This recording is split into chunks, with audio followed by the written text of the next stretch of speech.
Fala galera, sejam muito bem-vindos a RS Dashboards. Eu sou o Santiago e vou trazer para vocês mais dicas de Power BI. Acompanhe aí comigo.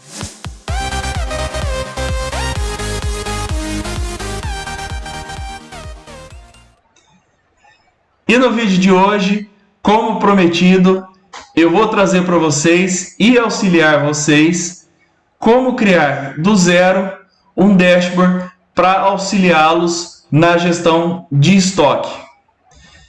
Mas antes, eu queria contar brevemente um pouquinho da história de quem está por trás da RS Dashboards, que sou eu, né? No caso, o Rodrigo ou o Santiago, como alguns me chamam. Eu trabalho há 12 anos numa indústria do ramo de plásticos aqui do interior de São Paulo, a Rio Plastic. E desde o meu primeiro dia na Rio Plastic, eu trabalho com gestão de estoques. Desde a expedição, que foi o meu primeiro trabalho, de fato, dentro da Rio Plastic, né? Eu iniciei dentro da expedição, que é uma das pontas da cadeia de suprimentos, até hoje, em que eu coordeno todos os almoxarifados das unidades do grupo Rio Plastic, né? Eu já trabalho nessa parte de coordenação há mais ou menos aí uns 5 anos, mas trabalho toda a minha vida dentro da Rio Plastic com gestão de estoque. E eu sou formado, inclusive, em logística. Eu fiz minha faculdade de logística já atuando dentro do ramo de estoques, né? E ao longo desses 12 anos em que eu estou na Rio Plastic trabalhando com estoque, eu já ralei muito para fazer análises de reposição, né? Seja de matéria-prima, seja de embalagens, seja de peças. Então eu ralei bastante e eu sempre busquei aprender para trazer novas ferramentas para me auxiliar dentro dessa gestão. Então eu já fiz trabalho à mão, tirando relatórios, imprimindo relatórios, e daí eu passei a trabalhar com banco de dados depois que o meu líder me ensinou a trabalhar com banco de dados.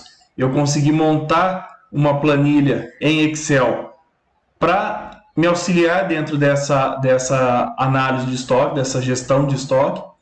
E mais ou menos há 1 ano e meio, quando eu finalizei meu curso de Power BI, eu consegui entrar nesse mundo que me auxilia demais, e faz ter um ganho de tempo absurdo, criar dashboards para me auxiliar na gestão de estoque. Então, resumindo, eu sempre busquei ferramentas e sempre tive curiosidade de saber e tentar melhorar, e tentar otimizar meu tempo para fazer essa gestão de estoque. Então é isso, galera. Resumindo bem brevemente a história do Rodrigo, a história do Santiago. Então, sem mais delongas, vamos aqui para o nosso ambiente do Power BI para criar do zero o nosso dashboard de gestão de estoque. Então vamos lá aqui para o Power BI. Então, galera, primeiramente nós precisamos ter aqui uma base de dados, e o Power BI disponibiliza inúmeras opções de formatos para trazer para dentro do ambiente do Power BI e criar uma análise, em criar um dashboard. Ele disponibiliza inúmeros formatos de arquivos, de bancos de dados. Mas nesse caso aqui nós vamos utilizar um banco de dados em Excel. E para importar, nós podemos clicar aqui em obter dados, né, em página inicial. Vamos aqui em pasta de trabalho em Excel. E vamos procurar aqui o nosso banco de dados. E nesse caso, cada aba do nosso banco de dados em Excel, ele representa uma tabela, certo? Aqui dentro do nosso ambiente. Então vamos importar todas elas: cadastro, fornecedores, movimentos, saldo de estoque e tipo de movimento. E é interessante sempre, né, não carregar direto para dentro do Power BI. É interessante sempre levar primeiro, clicar primeiro em transformar dados e levar para um outro ambiente que é o Power Query. Então vamos clicar aqui. Por quê? Trazendo para dentro do Power Query, nós conseguimos primeiramente fazer uma otimização, um tratamento melhor dos nossos dados, né? Antes de fato levar para dentro do Power BI. Então ele deixa assim mais leve também o nosso arquivo dentro do Power BI e também leva dados tratados, já mais corretos, vamos dizer assim, para criar o nosso dashboard. Então vamos dar uma olhada aqui nas nossas tabelas, né? É interessante verificar se o cabeçalho está correto, se nós temos informações duplicadas, se tem informações em branco. Nesse caso aqui, aparentemente não temos nada, né? Os formatos também é importante verificar. Aqui no cabeçalho de cada uma das colunas, nós conseguimos verificar qual é o formato que ele está, né? Por exemplo, aqui no caso de SKU, aqui é número, né? E aqui já está formatado automaticamente. O Power Query ele identifica qual o formato e faz já com essa identificação, né, no caso, ele já pré-determina qual o formato correto de cada coluna. Então, nesse caso aqui está ok. Aqui em fornecedores também é uma tabela curtinha, está tudo ok. Aqui em movimento também, em saldo de estoque, aparentemente tudo ok. E em tipo de movimento também tudo ok.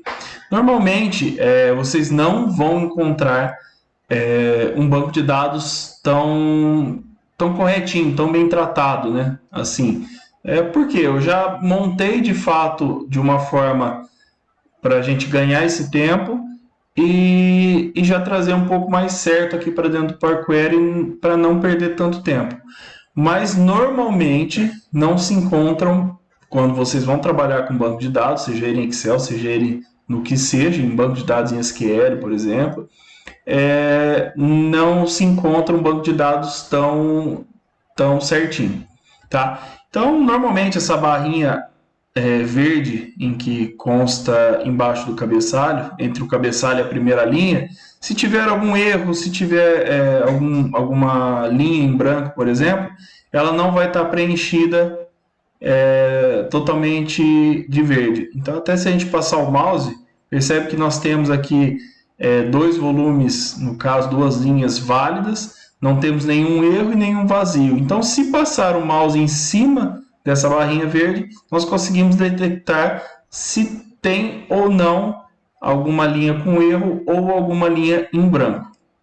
Em caso, se a gente tivesse aqui, era só selecionar aqui a nossa coluna e aqui em página inicial, em remover linhas, só clicar aqui nós podemos remover linhas duplicadas, que são valores que contêm duplicados, em que, por exemplo, em uma tabela característica não poderia conter linhas em branco ou remover erros, certo? Poderíamos ter colunas em branco aqui que não havia necessidade de a gente trazer para dentro do Power BI. Então também nós poderíamos estar excluindo essas colunas aqui em remover colunas. Enfim, tem uma infinidade de tratamentos que podemos fazer aqui, que nesse caso nosso aqui não cabe. Como nós temos já as nossas tabelas já todas tratadas, certo? Então vamos criar aqui a nossa tabela calendário, que é uma tabela essencial para nós estarmos utilizando aqui dentro da nossa análise.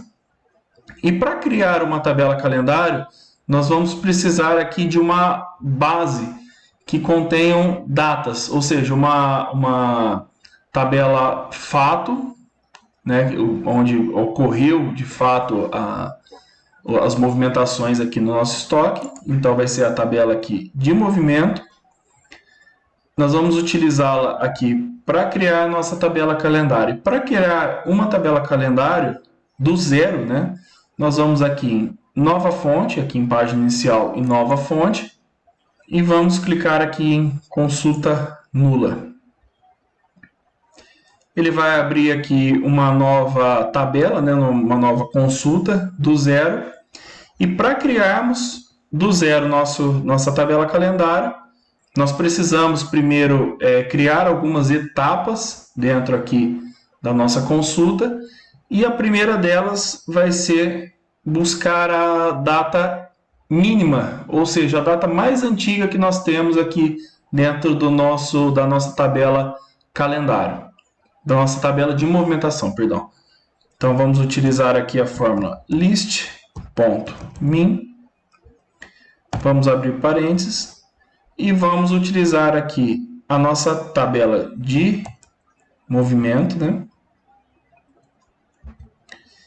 E vamos colocar aqui data, que é a coluna. Então ele vai nos trazer a data mais antiga, que é 1/1/2021. E aqui em etapas aplicadas, nós temos um histórico de tudo que é feito dentro da nossa tabela. Então nós podemos excluir, colocar alguma nova etapa entre alguma outra etapa, né, antes de alguma outra etapa. E então aqui nós conseguimos ter um histórico de fato de tudo que ocorreu e de tudo que fizemos dentro daquela nossa tabela, sem que precise começar do zero para fazer qualquer tipo de correção. Simplesmente, se nós entendemos que teve alguma coisa que fizemos de errado, nós simplesmente clicamos no xizinho aqui e excluímos. Mas voltando aqui para a nossa tabela calendário, para criar aqui uma nova etapa, aqui nesse FX nós adicionamos uma etapa. Então agora nós precisamos da data mais recente. Então a data máxima nossa, nós vamos utilizar a list max. E também vamos utilizar aqui a nossa tabela de movimento e a coluna de data. E é importante, galera, sempre estar descrito conforme está tanto na nossa tabela, certo? Quanto na nossa coluna. Então ela tem que estar dentro da nossa fórmula bem certinho, da forma com que está escrito, da forma com que está nomeado, seja em maiúsculo ou minúsculo, exatamente como está escrito. Senão, não dá certo. Então pronto, temos aqui a nossa data máxima aqui da nossa tabela calendário. E para facilitar aqui em etapas aplicadas, vamos renomear as nossas etapas. Vamos colocar aqui como data máxima, essa aqui. E aqui na primeira, opa, peraí, não tem como renomear aqui. Por quê? Porque se trata da primeira linha da nossa tabela, mas é possível renomear mesmo assim. Para isso, vamos selecionar, vamos aqui em página inicial, em editor avançado, e vamos alterar aqui para data mínima. Feito isso, nós precisamos fazer uma contagem entre essas duas datas. E para isso, vamos adicionar aqui uma nova etapa e vamos utilizar a Duration Days. Então, nós vamos colocar aqui a data máxima, que é a nossa etapa que criamos, menos a data mínima, e vamos colocar mais um. Por quê? Para considerar sempre o primeiro dia, o dia atual da data máxima. Então temos aqui 669 dias entre as duas datas, certo? Então vamos renomear aqui para quantidade de dias. E para finalizar e criar de fato aqui a nossa tabela calendário, nós vamos utilizar a fórmula list.dates. E ela nos pede 3 argumentos. Primeiro, o start da data, né? No caso, a nossa data mínima. Então, vamos colocar aqui nossa etapa de data mínima. A contagem de dias, que é a nossa quantidade de dias que criamos aqui nas nossas etapas. E a duração, como queremos que seja apresentado dentro da nossa tabela calendário. Então, vai ser dia a dia. Então, aqui colocamos duration, abrimos parênteses, colocamos 1,000, que vai ser 1 dia, 0 horas, 0 minutos, 0 segundos. Então, vamos colocar aqui, dar o Enter e voilà! Criado a nossa tabela calendário. Vamos chamar ela aqui de data. Aqui, por enquanto, ela ainda está como uma consulta, né? E para transformar de fato em uma tabela, nós selecionamos aqui a nossa consulta e modificamos para tabela. Aqui em transformar para tabela. Não vamos alterar nada aqui, só clicar em OK e nós temos a nossa tabela de calendário criada de fato. E aqui em etapas aplicadas começou a aparecer os X ao lado de cada etapa, que é o que eu falei. Então é possível excluir uma etapa, que não é o nosso caso, caso a gente entenda que esteja errado. Vamos alterar aqui o nome para de calendário. Calendário.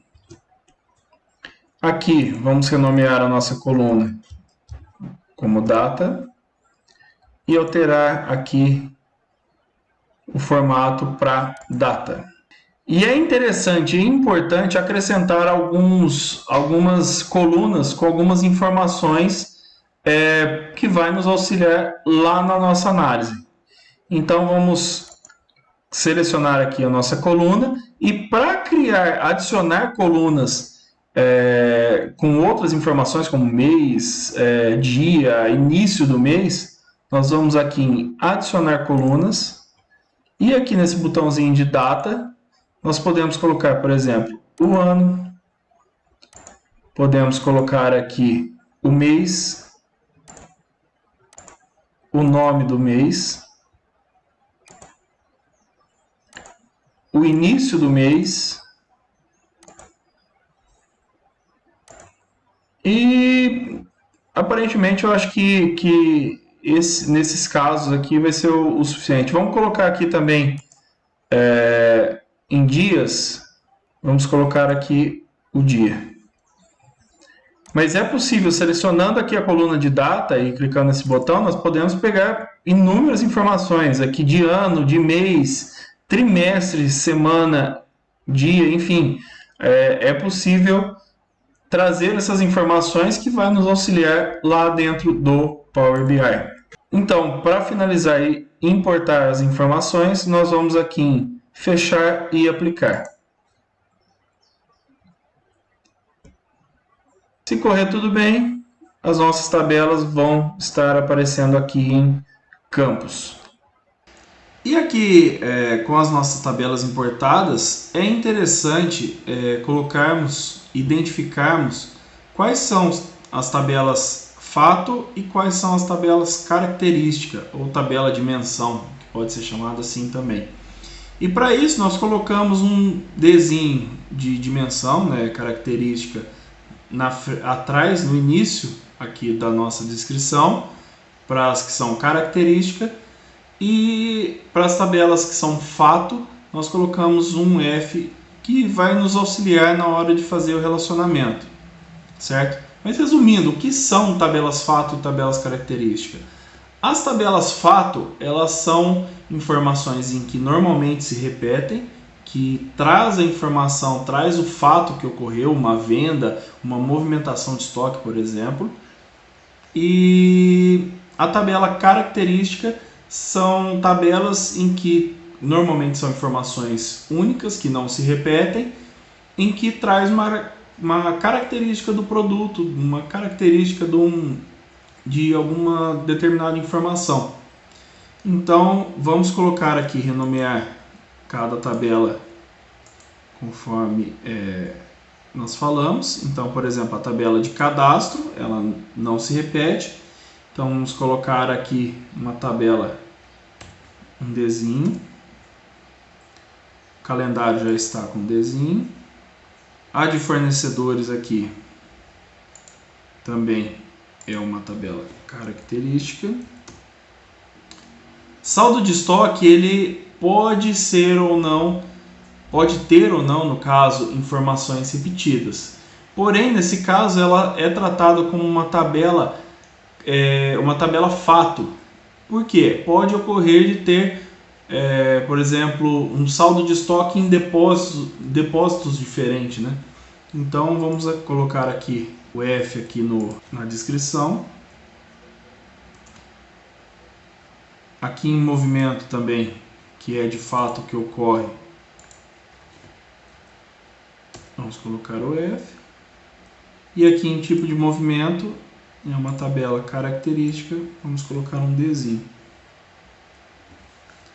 Só para exemplificar, vamos aqui no cantinho aqui, nós temos três botõezinhos, né, que é o relatório, dados e modelo. Vamos aqui em dados, que ele nos traz as informações das tabelas. Então, por exemplo, aqui ó, a tabela de cadastro, vamos classificar aqui. Então, olhando aqui embaixo, nós podemos ver que a tabela de cadastro, elas são 57 linhas com 57 valores distintos. São valores que, teoricamente, essa o código principal. O SKU vai ser o código principal da tabela, né? Ele não se repete, por isso uma tabela característica. Diferente, por exemplo, da de movimento, em que ela pode se repetir na data, por exemplo. Eu tenho aqui 2.597 linhas e 653 valores distintos. Então, isso faz com que ela seja uma tabela fato. Então, aqui agora nós vamos relacionar as nossas tabelas. Vamos aumentar aqui um pouquinho. E o próprio Power BI, ele tem uma configuração em que ele faz com que algumas tabelas já se relacionem por conter colunas com o mesmo nome. Mas nós vamos fazer isso do zero, tá? Eu vou excluir aqui os relacionamentos e vamos colocar aqui, vamos só dar uma organizadinha aqui na nossa base de modelo. Normalmente eu costumo colocar, né? Eu como tenho essa mania de organização, né? Eu tenho comigo um perfil de organização. Eu gosto de organizar sempre as tabelas fato para cima e as tabelas características para baixo. Então vamos colocar aqui tabela de movimento, aí a tabela de cadastro aqui embaixo, calendário também aqui, de fornecedores vamos colocar aqui um pouquinho mais para baixo, a de movimento, e o saldo de estoque nós vamos colocar também aqui em cima na nossa tabela fato. E aqui é importante nós, no ato de realizarmos, vou aumentar aqui mais um pouquinho, quando formos relacionar essas tabelas, tem alguns pontos que são importantes, como por exemplo, nós não podemos ter uma cardinalidade que ele informa como está funcionando esse relacionamento de fato. Ele não pode considerar muitos para muitos, né? No caso que a gente fala aqui. Por quê? Ele pode trazer informações em que estejam erradas para a gente. Ou seja, eu não posso relacionar, não é saudável para nossa análise relacionar tabelas que sejam fato, ambas as tabelas sejam fato, porque ele vai trazer informações que normalmente vão ser informações duplicadas e não vai conseguir fazer uma análise correta quando trouxermos para dentro da nossa análise, para dentro do nosso dashboard. Então é importante ter essa informação na cabeça de vocês, que tem que ser um relacionamento de um para muitos, ou seja, de uma informação única para muitos, ok? Ou de um para um. Então vamos começar a relacionar aqui as nossas tabelas. E para relacionar as tabelas, é importante que em ambas as tabelas elas tenham uma coluna em comum. Às vezes pode ser que não seja o mesmo nome, porém elas têm que ter as mesmas informações. Para quê? Para fazer esse cruzamento de fato de informações. Então, por exemplo, aqui, vamos na nossa tabela de cadastro. Aqui nós temos uma coluna em comum na tabela de cadastro com a tabela de movimento e a tabela de saldo de estoque, por exemplo, é o SKU. Então, para fazer o relacionamento, nós vamos selecionar aqui e arrastar para dentro do saldo de estoque.